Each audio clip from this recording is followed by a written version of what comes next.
मुझे बेटा ये 10 लाख चाहिए। तेरी चाची मेरा दिमाग खराब कर रही है, तेरी चाची मान नहीं रही है। मैं तो नहीं चाहता, मैं तो तेरा चाचा हूं, तू मेरा भतीजा है, लेकिन चाची जो है ना वो दिमाग खराब कर रही है कि मैंने बोला कि यार अगर आज इंडिया जीतेगी तो 1000 तेरे और इंडिया हारेगी तो 1000 मेरे।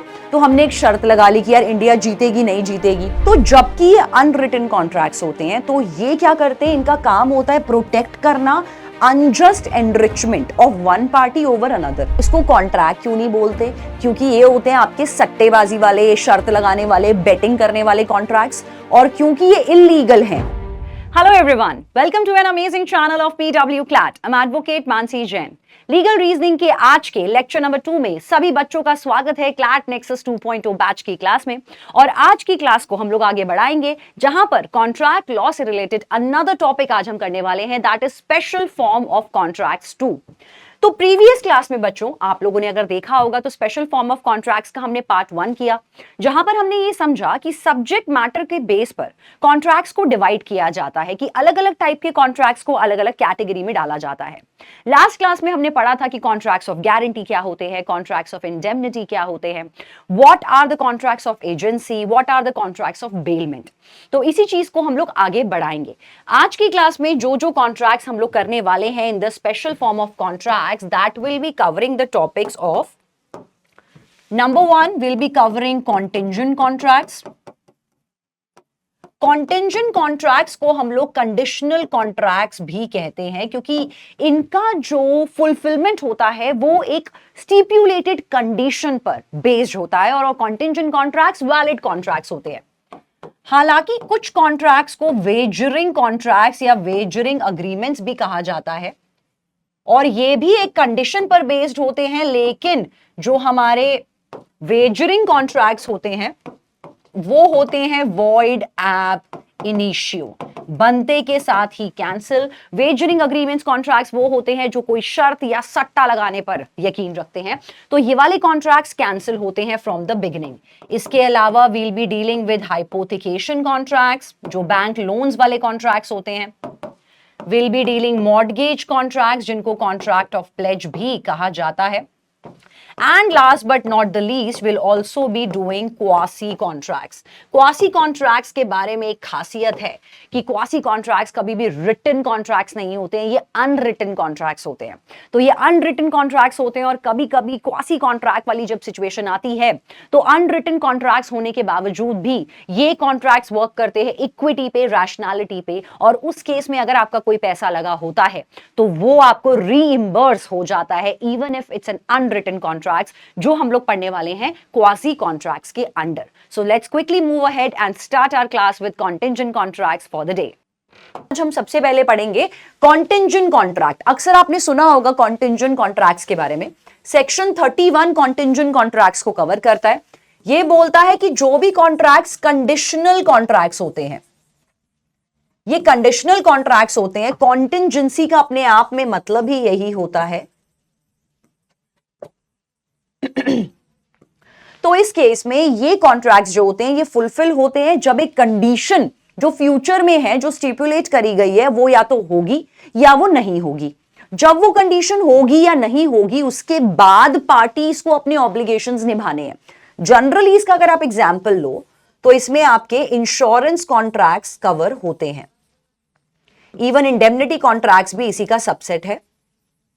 तो इंश्योरेंस कॉन्ट्रैक्ट्स में अगर आपने देखा होगा, इंश्योरेंस कॉन्ट्रैक्ट में क्या होता है कि एक फ्यूचर कंडीशन है जो होगी या नहीं होगी, उसके अकॉर्डिंगली पार्टीज अपने एक्शंस, अपने ऑब्लिगेशंस फुलफिल करती हैं।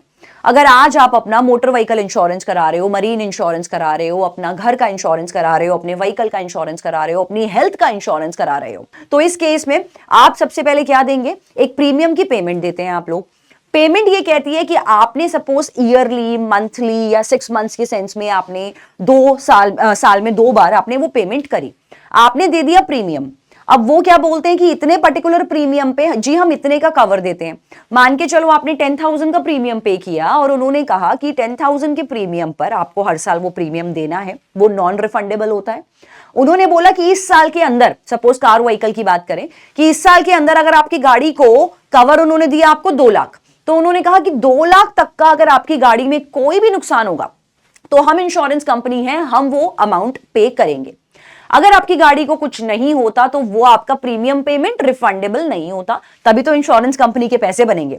तो इंपॉर्टेंट क्या है कॉन्टिंजेंट कॉन्ट्रैक्ट में कि ये फ्यूचर कंडीशन पर बेस्ड है कि गाड़ी को कुछ होगा तो वो पैसे देंगे, गाड़ी को कुछ नहीं होगा तो वो पैसे नहीं देंगे।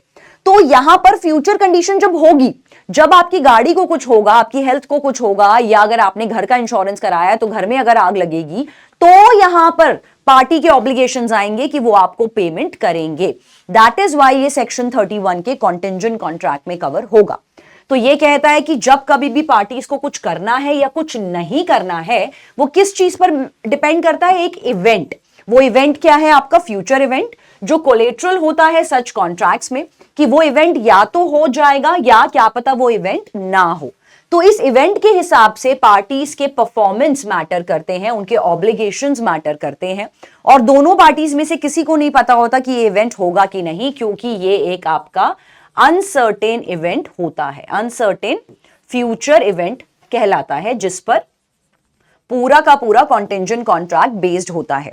इसमें जैसा कि मैंने एग्जांपल शेयर करे, इंश्योरेंस, इंडेमनिटी, गारंटी कॉन्ट्रैक्ट्स, ये सभी कुछ कॉन्टिंजेंट कॉन्ट्रैक्ट के एग्जांपल्स में ही आएगा। कॉन्टिंजेंट कॉन्ट्रैक्ट आप बोल सकते हो एक बिगर सबसेट है, और इसके अंदर छोटे छोटे आपके इंडेमनिटी, गारंटी, इंश्योरेंस सब कुछ इसमें फॉल करेंगे, क्योंकि ये पार्टीज के फ्यूचर ऑब्लिगेशंस के बारे में डिस्कस करते हैं।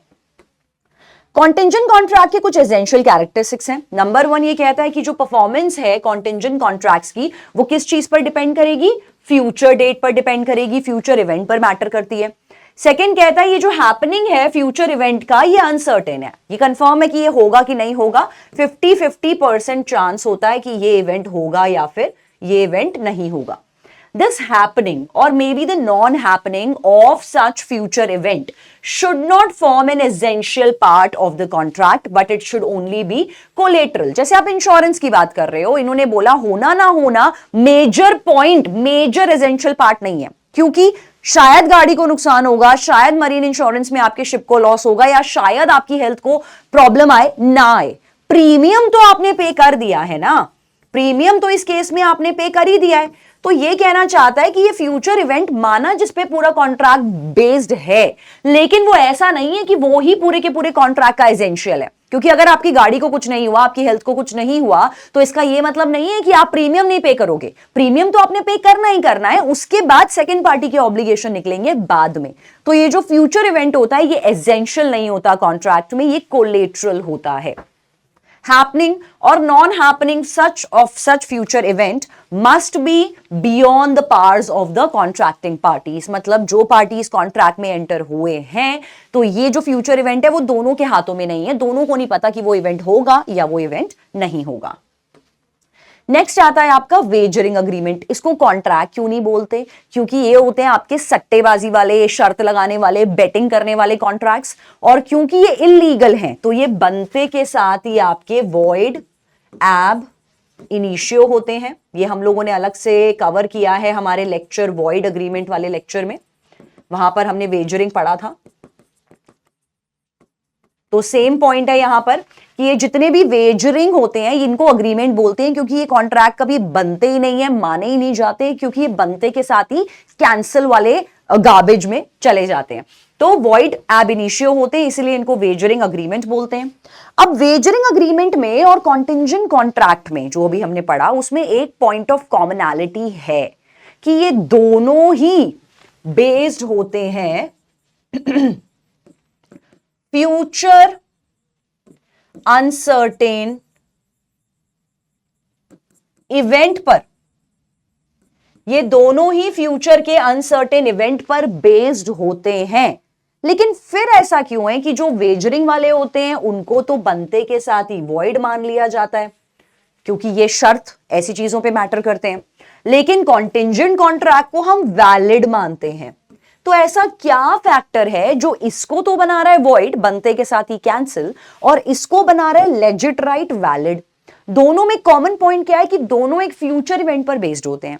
वेजरिंग का आप सभी को पता होगा कि अगर हम लोग बेटिंग करते हैं कि मैंने बोला कि यार अगर आज इंडिया जीतेगी तो 1000 तेरे, और इंडिया हारेगी तो 1000 मेरे। तो हमने एक शर्त लगा ली कि यार इंडिया जीतेगी नहीं जीतेगी। मैंने आपने शर्त लगा ली कि अगर शाम को बारिश हुई तो तू मुझे 1000 देगा, अगर नहीं हुई तो मैं तुझे 1000 रुपए दूंगी। तो शर्त लगा रहे हैं हम लोग, बेट लगा रहे हैं एक फ्यूचर इवेंट पर जिसके बारे में हम दोनों को नहीं पता कि होगा कि नहीं होगा, और हम दोनों का उसमें कोई हाथ नहीं है, कि हम लोग नहीं कंट्रोल कर सकते कि वो इवेंट होगा या नहीं होगा। इसीलिए ये वेजरिंग होते हैं। यहां पर क्या होते हैं, रेसिप्रोकल प्रोमिसेस होते हैं कि अगर तुम मुझे पैसे दोगे या मैं तुमको पैसे दूंगी। It is a void contract, इसको वॉइड की कैटेगरी में डालते हैं। Others are not interested in the contract, parties को ना कॉन्ट्रैक्ट में कोई मतलब नहीं है, सिर्फ उनका मेजर पॉइंटिंग क्या रहता है यहां पे, विनिंग और लूजिंग। सिर्फ और सिर्फ पार्टीज का एक ही मुद्दा होता है कि हमें जीत या हार से मतलब है, उनको इवेंट से कोई मतलब नहीं होता। दैट इज वाई ये कॉन्टिंजेंट तो होते हैं, कंडीशनल होते हैं, लेकिन पार्टीज का कोई इंटरेस्ट सब्जेक्ट मैटर में नहीं होता। उनको ये कोई मतलब नहीं है कि बारिश हो जाएगी तो अच्छा एग्रीकल्चर हो जाएगा, अच्छा इरिगेशन हो जाएगा, इंडिया जीत जाएगी तो हमें भी खुशी होगी। वो अलग बात है, वो खुशी होगी ही होगी, लेकिन अल्टीमेटली पार्टीज का सब्जेक्ट मैटर में कोई इंटरेस्ट नहीं है, उनको सिर्फ अपने पैसे से मतलब है जो उन्होंने शर्त में यहां पर लगाए होते हैं। तो it is a game, losing and gaining alone only matters for the party, कि यार सामने वाला हार जाए और मैं जीत जाऊं, बस यही मेजर एम यहां पर रहता है। इसीलिए इनको डालते हैं हम लोग वॉइड की कैटेगरी में। कॉन्टिंजेंट जो है वो वैलिड होते हैं। यहां पर जरूरी नहीं है हमेशा कि रेसिप्रोकल प्रोमिसेस हो, जरूरी नहीं है, होते भी हैं, जैसे कि अभी हमने इंश्योरेंस का एग्जाम्पल पढ़ा। नहीं भी होते, आपको ऐसा क्वेश्चन आएगा पेपर में जहां बोलेंगे कि एक फादर ने बोला अपने बेटे को कि मैं तुम्हें 5 लाख रुपीस तक का अमाउंट दूंगा, डैमेजेस दूंगा, अगर तुम्हें कोई भी लॉस होता है अपने नए बिजनेस में। तो ये भी कॉन्टिंजेंट कॉन्ट्रैक्ट की कैटेगरी में जा रहा है, क्योंकि यहां पर जो पापा है वो ये नहीं चाहते बेटे को लॉस हो ही हो। एक कंडीशनल कॉन्ट्रैक्ट है, सॉर्ट ऑफ एक इंश्योरेंस और एक प्रोटेक्शन प्रोवाइड कर रहे हैं। बेटे की तरफ से कोई प्रॉमिस नहीं आया, बेटे ने कहा ठीक है पापा दे देना 5 लाख, अगर दिक्कत आएगी तो दे देना, नहीं है तो नहीं देना। तो रेसिप्रोकल प्रोमिसेस जरूरी नहीं है कॉन्टिंजेंट कॉन्ट्रैक्ट्स में होते हैं, किन्हीं किन्हीं में होते हैं, इंडेमनिटी जैसों में नहीं होते। It is a valid contract, ये बिल्कुल वैलिड कॉन्ट्रैक्ट की कैटेगरी में जाता है। पार्टीज यहां पे सब्जेक्ट मैटर में एक्चुअली इंटरेस्टेड होती हैं, मतलब आप जबरदस्ती अपनी गाड़ी को आग नहीं लगाओगे कि यार इंश्योरेंस से पैसा आ जाएगा। आप खुद गाड़ी को सेफ चलाने में फील करोगे, अपनी हेल्थ को अच्छा रखने में फील करोगे, बजाय कि ये सोचने के कि यार जो हो रहा है होने दे, हेल्थ इंश्योरेंस तो मेरे पास पड़ा है, मेडिक्लेम तो मेरे पास पड़ा है। पार्टीज एक्चुअली सब्जेक्ट मैटर में इंटरेस्टेड होती हैं, इसीलिए इसको वेजरिंग कॉन्ट्रैक्ट नहीं माना जाता। पार्टीज में have interest in the subject matter, और साथ के साथ वेजरिंग की तरह ये सिर्फ जीत हार का गेम नहीं है, लूजिंग और विनिंग यहां पर मेन पार्ट नहीं होता। Next comes your quasi contracts. तो क्वासी वर्ड का अपने आप में मतलब होता है विच इज लाइक ओरिजिनल, और I would say pseudo original. Pseudo एक वर्ड होता है कि ओरिजिनल नहीं है लेकिन ओरिजिनल जैसे ही हैं, इसीलिए क्वासी होता है। क्वासी वर्ड आप समझेंगे, क्वासी जुडिशियल बॉडीज होती हैं, जजेस नहीं होंगे हाई कोर्ट सुप्रीम कोर्ट के। यहां पर क्वासी जुडिशियल बॉडीज अलग बॉडीज होती हैं जो आर्बिट्रेशन मीडिएशन में होती हैं। तो जब वर्ड क्वासी आ जाता है तो क्वासी ये कहता है कि ये ओरिजिनल जैसा है लेकिन ओरिजिनल नहीं है। तो क्वासी कॉन्ट्रैक्ट्स कौन से होंगे? जो कॉन्ट्रैक्ट्स जैसे हैं लेकिन एक्चुअली कॉन्ट्रैक्ट्स नहीं होते। लेकिन क्वासी कॉन्ट्रैक्ट्स वैलिड कॉन्ट्रैक्ट्स बिल्कुल होते हैं। कैसे होते हैं आइए समझ लेते हैं। क्वासी का मतलब है which is almost apparently but not really. Obligation between the parties is not contractual but one which is treated as a contractual by law. तो यहां पर क्वासी कॉन्ट्रैक्ट्स का मेजर फंडा ये होता है कि ये एक नंबर 1 आपके हमेशा अनरिटन कॉन्ट्रैक्ट्स में जाते हैं। सेकेंड इंपॉर्टेंट पॉइंट जिसपे ये वर्क करता है, it is to protect the unjust enrichment of the parties in a dispute over payment of goods और सर्विसेज।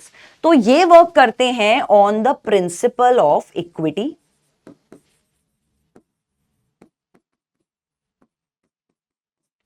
प्रिंसिपल ऑफ इक्विटी ये कहता है यार किसी के साथ भी बुरा नहीं होना चाहिए, फेयरनेस होनी चाहिए, जायज चीजें होनी चाहिए, फेयरनेस बेसिकली वो कहता है आपका इक्विटी।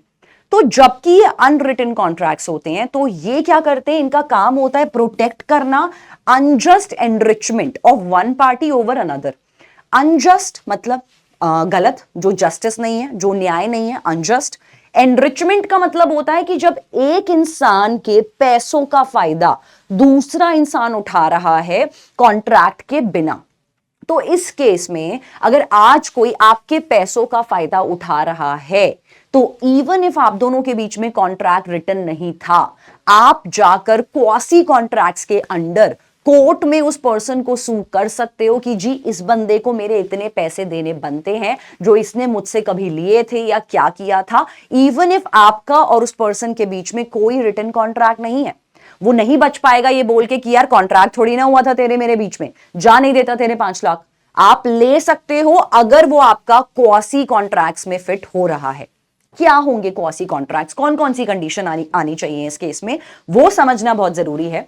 यहां पर आपके सेक्शन 68 से लेकर 72 के बीच में जो कॉन्ट्रैक्ट्स कवर होते हैं वो बन जाते हैं आपके सारे क्वाजी कॉन्ट्रैक्ट्स। तो आपके पास 5 ऑप्शंस हैं, 5 सर्कमस्टांसेस हैं, 68, 69, 70, 71, 72। आपके पास ये 5 सर्कमस्टांसेस हैं। अगर आपका केस इन पांचों में से कहीं फिट हो गया तो क्वासी कॉन्ट्रैक्ट्स के तहत आप ऑपोजिट पार्टी को कोर्ट में सू कर सकते हो और अपने गए हुए गवाए हुए पैसे वापस ले सकते हो। तो आइए समझते हैं सबसे पहले सेक्शन 68 के साथ।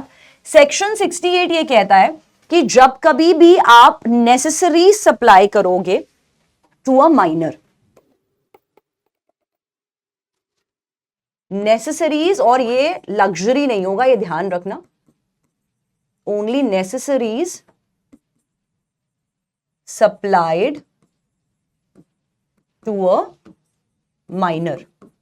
और जैसा हमने कहा कॉन्ट्रैक्ट रिटन नहीं है तो माइनर और अनसाउंड भी आते हैं यहां पर, टू एन अनसाउंड पर्सन। तो मान के चलिए कि आज एक बच्चा आपने देखा, अनाथालय में देखा, आपने बच्चे पे चैरिटी करी, आपने सोचा कि यार मैं बच्चे को 1 करोड़ दे देता हूं, 50 लाख दे देता हूं, या बच्चे का स्कूल में एडमिशन करा देता हूं। ठीक है, वो आपने कर दी चैरिटी, बच्चा बड़ा हो गया, उसके बाद बच्चा बन गया खुद करोड़पति। ठीक है, अब आप ये बोलोगे कि यार मैंने जो इस पे पैसा लगाया था अब मुझे वो लेने का मन कर रहा है, मन में लड्डू फूट रहा है। तो इस केस में देखो, अगर आपने चैरिटी कर दी है तब तो कोई दिक्कत नहीं, आप नहीं मांगना चाहते, दैट्स टोटली फाइन। लेकिन अगर अब आपको लगता है कि आपने किसी भी माइनर पर या अनसाउंड पर्सन पर नेसेसरीज नाम का एहसान किया था, नेसेसरीज होना जरूरी है, मतलब रोटी, कपड़ा, मकान, बच्चे की एजुकेशन फीस, आपने ऐसी कोई चीजें पे करी हैं। अगर आज एक लड़का है, करोड़पति लड़का है, और मान के चलते हैं वो ऑर्फन है, उसके पेरेंट्स नहीं है, उसका पूरे टाइम पालन पोषण उसके चाचा जी ने किया, चाचा जी ने उसके स्कूल की फीस भरी, उसको अपने साथ रखा, पूरे टाइम उसको पाला। अब जब वो 25 साल का हो गया तो चाचा जी क्या बोल रहे हैं, यार बेटा तेरे पास इतना बढ़िया बंगला है तो तू हमें हमारे नाम कर दे। या तो वो बंगला नाम कर देगा, वरना वो ये बोल रहा है कि यार जितना खर्चा मैंने तेरे ऊपर करा आज तक, 25 साल में सपोजिटली मैंने तुझ पर 10 लाख का खर्चा किया है आज तक, तो मुझे बेटा ये 10 लाख चाहिए। तेरी चाची मेरा दिमाग खराब कर रही है, तेरी चाची मान नहीं रही है, मैं तो नहीं चाहता, मैं तो तेरा चाचा हूं, तू मेरा भतीजा है, लेकिन चाची जो है ना वो दिमाग खराब कर रही है। तो अब चाची दिमाग खराब कर रही है, चाची 10 लाख के लिए मांग रही है और चाचा को फोर्स कर रही है। तो यहां पर अगर वो लड़का जो 25 साल का है, वो यहां पर अगर लेजिट 10 लाख का खर्चा हुआ है, उसको यहां पे चाचा जी को वापसी देने बनते हैं क्वाजी कॉन्ट्रैक्ट सेक्शन 68 के हिसाब से। अगर वो बच्चा मना करता है देने के लिए तो चाचा जी कोर्ट में, या चाची जी फॉर दैट मैटर कोर्ट में, उस बालक को सू कर सकते हैं। कोर्ट यहां देखेगा जितने भी आपने नेसेसरी एक्सपेंसेस पर खर्चा किया है, जितने भी साल, वो सारा आपको मिलना लेजिट है। लग्जरीज का नहीं मिलता। चाचा जी ने उसको 18वें बर्थडे पर एक रोल्स रॉयस गिफ्ट करी थी तो उसके पैसे नहीं मिलेंगे, लग्जरीज के पैसे नहीं मिलते। बिवेयर, ऐसे क्वेश्चंस क्लैट में जरूर आते हैं। नेक्स्ट होता है आपका सेक्शन 69। सेक्शन 69 ये बोलता है payment by a person who is interested in a transaction. तो ये सिंपल सा है, पेमेंट मेड to someone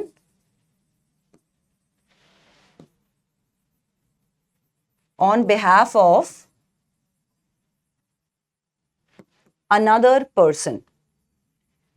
तो सिंपल तरीका है कि तुमने यहां पर आपके वो भी कॉन्ट्रैक्ट ऑफ गारंटी भी आ जाता है सेक्शन 69 में, जब एक श्योरिटी प्रिंसिपल डेटर के बदले पैसे चुका देता है क्रेडिटर को, तो वो वहां पर अगर कोई कॉन्ट्रैक्ट नहीं है श्योरिटी और प्रिंसिपल डेटर के बीच में, तो श्योरिटी अपने पैसे वापस ले सकता है प्रिंसिपल डेटर से अगर वो देने के लिए मना कर रहा है। तो यहां पर सेक्शन 69 क्या कहता है कि अगर आपने कोई पेमेंट जो किसी और को करनी थी वो आपने दे दी, ठीक है, तो उस केस में अब वो बंदा जिसके बिहाफ पे आपने पेमेंट करी वो एहसान फरामोशी दिखा रहा है, वो कह रहा है जा मैं तेरे पैसे नहीं देता। तो कहां से लेंगे आप अपने पैसे? आप सेक्शन 69 में उस पर्सन को यहां पर सू कर सकते हैं। तो सपोज अगर आज आपने मेरे बिहाफ पर, मैं आपके साथ थी, मैंने कहा यार मेरा एक ऑनलाइन ऑर्डर आया है, चलो तुम पेमेंट कर दो, मैं तुम्हें बाद में दे दूंगी। तुमने क्या किया, मेरे बिहाफ पर 10,000 रुपीज पे कर दिए उस ऑनलाइन ऑर्डर में, और अब मैं तुम्हें वो 10,000 देने के लिए मना कर रही हूं, तो तुम मुझे सेक्शन 69 में सू कर सकते हो, इवन इफ आपके मेरे बीच में कोई भी रिटन कॉन्ट्रैक्ट नहीं हुआ था। एविडेंसेस मांगता है कोर्ट इस केस में। अगर आपके पास रिटन कॉन्ट्रैक्ट नहीं था तो आप एविडेंसेस शो करिए कि आपने किसी और की वजह से, किसी और के बिहाफ पर आपने पेमेंट करी है। नेक्स्ट आता है आपका section 70, obligation of a person enjoying the benefit of a non gratuitous act. Person enjoying the benefit of a non-gratuitous act, तो इस इंसान को भी पेमेंट करनी पड़ेगी। मतलब नॉन ग्रैटिट्यूअस एक्ट, ग्रैटिट्यूड क्या होता है? जब आप किसी को थैंकफुल होते हो, ग्रेटफुल होते हो, तो आप अपना एहसान जताने की कोशिश करते हो। नॉन ग्रैटिट्यूअस हुआ मतलब सामने वाले ने तुम पे एहसान नहीं किया था, तुमने सोच लिया ये मुझ पे एहसान कर रहा है, फ्री फंड में मेरा काम कर देगा, और तुमने सोचा कि यार कोई बात नहीं, मुझे इसको पैसे देने की जरूरत नहीं पड़ेगी। तो मान के चलते हैं कि आपका एक दोस्त है जो लॉजिस्टिक्स डिपार्टमेंट में वर्क करता है, इंपोर्ट एक्सपोर्ट में वर्क करता है। आपने उसको बोला यार एक काम कर ले यार, पेरिस से ना मेरे लिए ना एक वो मंगवा दे कंसाइनमेंट, मेरा कुछ इंपॉर्टेंट कंसाइनमेंट आने वाला है पेरिस से, एक ऑर्डर आने वाला है, तो तेरा तो होता रहता है इंपोर्ट एक्सपोर्ट का काम, कि तू ही मेरे लिए मंगवा दे। उसने आपके लिए मंगवा दिया, इसके चक्कर में उसके 1 लाख रुपए लग गए। आपको था कि दोस्ती यारी है यार, 1 लाख रुपए क्यों देने। उसने सोचा कि आपके अंदर इतनी शर्म और तमीज होगी कि आप अपने आप 1 लाख रुपए दे दोगे। तो आप दोनों के बीच में कोई कॉन्ट्रैक्ट नहीं हुआ था। तो अगर आपने सीधी उंगली से 1 लाख रुपए नहीं दिए तो आपका दोस्त उंगली टेढ़ी करेगा और सेक्शन 70 में आपको सू करेगा कि मैंने तुझ पर कोई एहसान नहीं किया था, मैंने तुझ पे एक नॉन ग्रैटिट्यूड एक्ट किया था, मतलब मैंने सोचा तू मुझे पैसे देगा, तो इस केस में तू ये जो बेनिफिट उठा रहा है नॉन ग्रैटिट्यूअस एक्ट का, तुझे मेरे पैसे देने बनते हैं क्योंकि मैंने तेरे लिए पेरिस से कंसाइनमेंट मंगवाया है। नेक्स्ट आता है आपका section 71, that is the finder of the goods. Finder of the goods में अगर आपको किसी का सामान मिलता है, पा जाता है, तो हमने क्रिमिनल लॉ में पढ़ा था कि अगर आप किसी का सामान आपको कहीं मिलता है, रोड पर पड़ा मिलता है, कहीं पर भी कुछ पड़ा मिलता है, आप उसको इस्तेमाल करने लग जाते हो, बेच देते हो, व्हाटएवर, तो वो बन जाता है आपका एक ऑफेंस। जो क्या था वो मैं सस्पेंस छोड़ूंगी, क्रिमिनल लॉ में हमने ऑलरेडी कवर किया है वो, लेकिन एक ऑफेंस होता है। और जो लोग सोच रहे हैं ये चोरी होता है, वो चोरी नहीं होता, कोई और ऑफेंस है, क्रिमिनल लॉ जाकर देखो। अब बात करते हैं इसी में कॉन्ट्रैक्ट वाला पार्ट। मान के चलते हैं कि आज आप एक शॉप पर गए, एक शोरूम में गए, वहां पर आपने गलती से अपना वॉलेट छोड़ दिया और वहां सारी जगह सीसीटीवी कैमरास इंस्टॉल थे। अब आपका पर्स जो था वो शोरूम के ओनर को मिल गया या शोरूम के सर्विसमैन को मिल गया, तो अब ये माना जाएगा क्योंकि इस चीज का रिकॉर्ड है कि वो मिल गया है, तो उन लोगों की रिस्पॉन्सिबिलिटी बनती है कि वो आपका पर्स संभाल के रखेंगे। अब मान के चलते हैं आपके पर्स में थे 10,000 रुपीज और आप अगले दिन दोबारा अपना पर्स लेने गए तो उसमें 10,000 रुपीज गायब थे, तो वहां पर शोरूम के ओनर को या जिसको भी वो पर्स मिला था उस इंसान की रिस्पॉन्सिबिलिटी बनती है सेक्शन 71 में कि उसको 10,000 रुपीज आपको देने हैं जितने आपके पर्स में वहां पर अवेलेबल थे। तो ये आ जाएगा सेक्शन 71, जहां पर आपका और उनके बीच में कोई रिटन कॉन्ट्रैक्ट भी नहीं था। ये क्वाजी कॉन्ट्रैक्ट्स में फिट होगा जहां पर सेक्शन 71 अप्लाई हो सकती है। Next in line we have section 72, money paid under a mistake और अ कोअर्जन।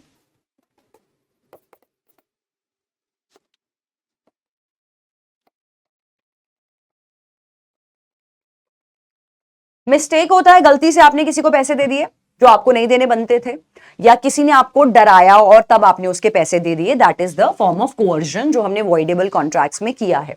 तो अगर आप गलती से किसी को पैसे दे देते हो या जोर जबरदस्ती से दे देते हो तो क्वाजी कॉन्ट्रैक्ट्स के अंडर आप सेक्शन 72 में उस इंसान से अपने पैसे वापस ले सकते हो और उसे कोर्ट में सू कर सकते हो अगर वो देने से इनकार कर रहा है। मान के चलते हैं कि अब मैंने अपने एक दोस्त को बोला कि यार ये 1000 रुपए ना तू मेरे इस वाले फ्रेंड को दे दियो जब वो तुझसे लेने आएगा, ठीक है। तो यहां पर उसने क्या किया, उसने वो गलती से वो 1000 रुपए उसको ना देके किसी और पर्सन को दे दिए। तो अब उस जो एक नेक्स्ट पर्सन यहां ऐड हो गया जिसने गलती से 1000 रुपए हड़प लिए हैं, उस इंसान को हम लोग सू कर सकते हैं सेक्शन 72 के अंडर, क्योंकि हमने उसको मिस्टेकनली पैसे दे दिए 1000 रुपए जो उसको बिलोंग नहीं करते थे, वो किसी और इंसान के पास जाने चाहिए थे। तो यहां पर भी आपका क्वाजी कॉन्ट्रैक्ट का सेक्शन 72 आता है जो अनरिटन फॉर्मेट्स में ऐसे पार्टीज को बचाता है। तो ओवरऑल सेक्शन 68 से 72 तक ये बात बोली जाती है कि जब कभी भी आपके पैसे का कोई अनजस्ट एनरिचमेंट उठाएगा तो लॉ ऑफ इक्विटी के हिसाब से, क्वाजी कॉन्ट्रैक्ट्स के हिसाब से आपके पैसे बचने के चांसेस हैं। Next comes your contracts of pledge. इनको मॉर्टगेज कॉन्ट्रैक्ट भी कहते हैं सरल भाषा में, उधारी के कॉन्ट्रैक्ट्स। जब आप किसी से उधार लेते हो तो अक्सर लोग आपसे एक कॉन्ट्रैक्ट साइन कराते हैं कि यार तू मुझे बदले में ये कोलेटरल रखवाएगा, अपनी मम्मा का 9 लाख का हार रखवाएगा, बदले में मैं तुझे 8 लाख रुपए का लोन दूंगा। तो इस कॉन्ट्रैक्ट को बोलते हैं contract of pledge, contract of mortgage. यहां पर जो पार्टी उधार ले रही होती है उसको बोलते हैं पॉनर, और जो उधार दे रही होती है उसको बोलते हैं हम लोग पॉनी। सिमिलरली इनके दूसरे नाम भी हैं। जो उधार लेगा उसको बोलेंगे मॉर्टगेजर, और जिसने उधार दिया है, जो क्रेडिटर है, उसको बोलेंगे मॉर्टगेजी। मॉर्टगेजर इज द डेटर, जिसने उधार लिया है। सिमिलरली ओआर उसी के नाम में आएगा, पॉनर जो उधार ले रहा है, पॉनी जो उधार दे रहा है। तो पर्सन जो प्लेज करता है अपने गुड्स, एक सिक्योरिटी रखवाता है, अपना कोलेटरल कुछ रखवाता है, जमीन के पेपर, घर के पेपर, मम्मी का 9 लाख का हार, अपनी गाड़ी या कुछ भी इस तरह से, वो मॉर्टगेज यहां पर आपके कॉन्ट्रैक्ट ऑफ प्लेज और पॉन में जाते हैं। इसके अलावा साथ ही अगर हम एक और वर्ड की बात करें तो 3 नामों से जाना जाता है इसको। प्लेजर भी बोल सकते हैं, जिसने अगेन उधार लिया है, और जिसने उधार दिया है उसको हम लोग प्लेजी कह सकते हैं। तो यहां पर इस केस में गुड्स को प्लेज किया जाता है। पॉनर क्या बोलेगा कि अपने गुड्स को प्लेज करेगा, मतलब एज अ कोलेटरल रखवाएगा पॉनी के पास, और बदले में पॉनी क्या करेगा, in return to the loan grant, कि जब अगर तू मुझे लोन नहीं चुकाएगा, तूने मेरे पैसे चुका दिए, दैट्स टोटली फाइन। अगर तूने मेरे पैसे नहीं चुकाए तो मैं तेरे ये कोलेटरल को सेल आउट कर दूंगा। अगर आपको कभी लगता हो कि ये जो कोलेटरल है मैम, अगर इसकी वैल्यू मेरे लोन वाले अमाउंट से ज्यादा बड़ी है, तो फिर एक्स्ट्रा बैलेंस वो लेके बैठ जाएगा। नहीं, ऐसा नहीं करते हैं। अगर सपोजिटली आपके कोलेटरल की वैल्यू ज्यादा है तो रिमेनिंग अपना लोन का अमाउंट काट के वो बैलेंस का आपको सारा का सारा मिलेगा ही मिलेगा। नेक्स्ट आते हैं, and the last in line is contracts of hypothecation. Contracts of hypothecation ये कहते हैं जब कभी भी आप बैंक से लोन्स लेते हो तो यही वाला कॉन्ट्रैक्ट आपका बनता है। ये आपका बनता है जब कभी भी आप बैंक से लोन्स लोगे। एग्जाम्पल, इसमें एजुकेशन लोन नहीं आता, कार लोन हो गया, होम लोन हो गया इस केस में। तो यहां पर क्या होता है, आपको ना कोलेट्रल रखवाने की जरूरत नहीं पड़ती कि अगर आज आप कार लोन लेना चाहते हो, आप बोल रहे हो यार मेरे पास तो लोन लेने के लिए कोई भी मम्मी का हार ही नहीं पड़ा, कोई अंगूठी ही नहीं पड़ी जो मैं रखवा दूं जिसके बदले में मेरे को बैंक लोन दे दे। तो वो क्या करते हैं, वो आपने जिस चीज पर लोन लिया है उसको हाइपोथिकेट कर लेते हैं, वो चीज हाइपोथिकेटेड हो जाती है बैंक के पास। तो सिंपल सा फंडा है कि यार अगर आज तुमने गाड़ी पर लोन लिया है, अपने घर पर लोन लिया है, और किसी वजह से अगर आप बैंक का वो लोन अमाउंट वापस नहीं कर पा रहे हो तो अनफॉर्चुनेटली आपकी वो गाड़ी बैंक के पास चली जाएगी और आपका वो घर बैंक के नाम हो जाएगा टेन्योर के अंदर, अगर आपने लोन को रीपे नहीं किया। तो that is about the contract of hypothecation. Suppose आपने व्हीकल लोन लिया, बिजनेस के लिए, किसी चीज के लिए, ऑफर लोन में हाइपोथिकेटेड हुआ। अगर आप अनेबल हुए स्पेसिफाइड टाइम में, जो भी टेन्योर, जो भी पीरियड डिस्कस हुआ था कॉन्ट्रैक्ट में कि इतने टाइम में आप दे दोगे वापस, तब तक अगर आपने पेमेंट नहीं करी तो bank would own the vehicle, या फिर bank will own your house कि चलो यार अब आप घर से बोरिया बिस्तर पैक करके निकलो, आपने लोन वापस नहीं किया, अब ये घर हमारा है, या अब ये रोल्स रॉयस और ये गड्डी हम चलाएंगे। तो that is all about the contracts of hypothecation. तो यहां पर हमने जाना कि ये सारे कॉन्ट्रैक्ट्स थे स्पेशल फॉर्म ऑफ कॉन्ट्रैक्ट्स, जहां पे हमने वेरियस कैटेगरीज ऑफ कॉन्ट्रैक्ट्स को कवर किया प्रीवियस लेक्चर में और आज वाले लेक्चर में। अब आपकी ड्यूटी ये बनती है कि आपको डीपीपीस को सॉल्व करना है ताकि ये पूरा कॉन्ट्रैक्ट का टॉपिक आपका रॉक सॉलिड हो जाए।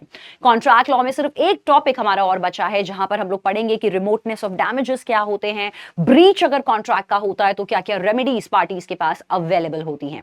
आज हमने पढ़ा है हाइपोथिकेशन कॉन्ट्रैक्ट, तो हाइपोथिकेशन वाले कॉन्ट्रैक्ट अब आपको समझ में आ गए होंगे कि जब जब आप बैंक से लोन लेते हैं तो आपका वो पर्टिकुलर गुड बैंक के पास हाइपोथिकेटेड हो जाता है, और इन केस अगर आपने लोन रीपेमेंट नहीं किया तो वो आपका गुड्स को लेके जा सकते हैं। तो इसी तरह से अपनी प्रैक्टिस में कमी नहीं आने देंगे, क्वेश्चंस को थॉरोली प्रैक्टिस करेंगे, और आप लोगों से मिलना होगा अगले सेशन में। तो आज की सेवा को करते हैं समाप्त। Take care everyone, bye bye all, happy learning to all the students.